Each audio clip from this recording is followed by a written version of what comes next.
Abooluganda, Mukama waffe Yesu Kristo yeebazibwe nnyo era aweebwe ekitiibwa omusumba waffe omulungi. Nate neebaza Mukama olw'olunaku luno olwaleero era nga nsaba Katonda atuwa ekisa ffenna mu kudda kwe okuba nga tumanya ate nga tutegeera by'ayagala mu linnya erya Yesu. Abooluganda, nate leero twogera ku kigambo eky'okutambula ne Mukama era n'okwenenya okutuufu Mukama kw'atugamba kwe tuteekeddwa okuba nga twenenya. Era nga Mukama atugamba ki? Mukama atugamba nti omuntu yenna bw'obeera mu kibi oba mu kwonoona okwa buli ngeri, kubanga mujjukire tetwonoona kye kimu, buli muntu ayina Mukama w'amunenyeza.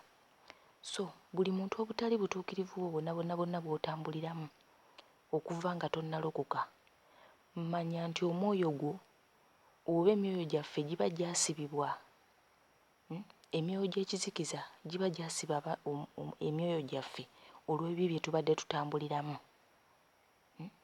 So bwe tumala okulokoka, Mukama atugamba tuba tulina okwenenya. Bwe tumala okuva mu biri ebikolwa by'ensi ne tulokoka, Mukama atugamba tulina okwenenya olw'ebyo byonna bitubadde tukola emabega paka bwe tulokose. Era abantu nti nno twerabira nti ebikolwa byaffe biwandiikibwa oba birikoodingibwa. Era bwe tuba nga tumaze okulokoka biri ebikolwa bye tubadde tukola, emyoyo gyaffe giba gikyali mu kkomera ey'ekizikiza ery'okubonyaabonyezebwamu olw'ebikolwa biri bye tubadde tukola eby'obutali butuukirivu. Kyemuva mulaba nga Mukama atugamba nti tubeere nga twenenya. Kyonna omuntu ky'oba okwataganye nakyo ekibi kyonna kiba kitambulira mu bulamu bwo oba ky'obadde otambuliramu okuva nga tonnaba kulokoka. Mujjukire Zabbuli 5:1 negamba nti natondebwa mu byenda mu kwonoona mmange mwe yanzaalira. Kitegeeza okwenenya kwaffe kulina kutandikira ku kibi, obubi bwe baatutonderamu n'okwonoona bannyaffe mwe baatuzaalira. Mukama waffe Yesu Kristo atugamba nti bwe tumala okulokoka tuwa obujulizi olw'embeera gye tuyiseemu emabega, naye ne twerabira era ne tulemererwa okuba nga okwenenya okutuufu okw'okwatula ebibi byaffe mu maaso ge. Mukama atugamba nti tuteekeddwa okwenenya, naye ng'okwenenya okwo kwe twenenya tulina okuba nga twenenya nga twatula ebibi byaffe byonna kimu ku kimu. Ayagala twatule ebibi byaffe byonna kimu ku kimu. Omuntu buli w'omanya nti nno ndi mu kwonoona, kubanga mukimanye nti ffenna wansi w'enjuba abooluganda tuli boonoonyi, naye buli omu Mukama alina waakunenyeza. Mukama ayagala bw'ogenda okwenenya oyatule ogambe nti Mukama nsaba onsonyiwa obwenzi, nsaba onsonyiwa olw'okgenda ku basawo, nsaba onsonyiwa olw'ennyambala embi, nsaba onsonyiwa olwa Jezebel Properties, nsaba onsonyiwa olw'olugambo. Mukama ayagala buli kikolwa ekibi tukyatule kimu ku kimu. Naye agamba nti singa obeera tobijjukira nti yita Omwoyo Mutukuvu, yita Omwoyo wo Omutukuvu abeere ng'akujjukiza ebyo by'otajjukira osobole okubyenenya. Mukama agamba nti nno twenenye nga twatula ebibi byaffe, kubanga ebyaffe bye tuba twerabidde ye aba abimanyi. Kyova olaba nga atugamba nti tuyite Omwoyo Mutukuvu abitujjukize nga tubyatulenga. Era abooluganda batugamba oyinza okuba ng'olina omuze gwe waleka omubi, oba omuze gwonna gwe wavaamu nga Mukama yakunenya n'ogwenenya n'oguvaamu, naye ng'ekyetaagisa kiri nti amazima olina okuba ng'oyatula ekibi ekyo, okyatule mu maaso ga Mukama ekibi ekyo kye wavaamu. Omugambe nti Mukama, kino ekibi bwe kiti ne bwe kiti nkyenenya era nkiviiriddemu ddala. Era batugamba nti omuntu okukyusa ekkubo lyo ery'obulamu, oba katugambe nti obadde toli mulokole n'okyuka n'odda mu bulokozi, tekitegeeza munno ebibi byo eby'emabega bisanguddwa. Mbuno tugezengako okulaba nga nti tuteekawo ebibi byaffe mu maaso ga Mukama byonna nga tubyatula okuva eby'emabega byonna nga tetunnaba kulokoka. Era tulina okuyiga nti okutya Mukama kye kiragiro ekisinga, ate n'okwenenya kuteekeddwa okuba nga kukolebwa. Tetuteekeddwa kwenenya ku makya nga tusaba kwokka oba mu ttuntu oba ekiro, wabula okwenenya Mukama waffe Yesu Kristo atugamba kuteekeddwa okuba nga kwa buli kiseera, kwa buli kadde, okuyita mu lunaku lwonna. Okwenenya kiteekeddwa kubeera kitundutundu ku bulamu bwo nga weenenya buli kaseera. Omuntu osobola okubeera ng'obadde oyina ebifaananyi bye tulaba bino ku ttivi eby'obutali butuukirivu, bye tulaba ku social media. Ebintu ebyo bwe tubiraba tulina okwenenyezaawo amangu ago ng'obudde bukyali. Era tuyinza okuba nti nno nga tutambula oba ng'oli ku street otambula n'olaba ekintu eky'obutali butuukirivu kyonna ky'otateekeddwa kulaba, yatula mangu weenenya ekibi ekyo ng'obudde bukyali w'okirabidde. Bw'owulira abantu nga bageya oba nga bakola olugambo, oteekeddwa okuvaawo amangu ago, genda oyatule weenenye mu mangu ddala. Bwe bati bwe batugamba okwenenya.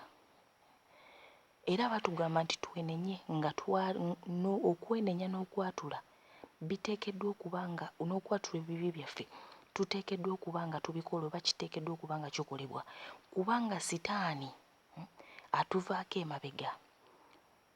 Sitaani atuli ku migongo. Sitaani atulondoola buli we tudda ffe kye tutasobola kutegeera, era n'agenda nga atuloopa buli kaseera.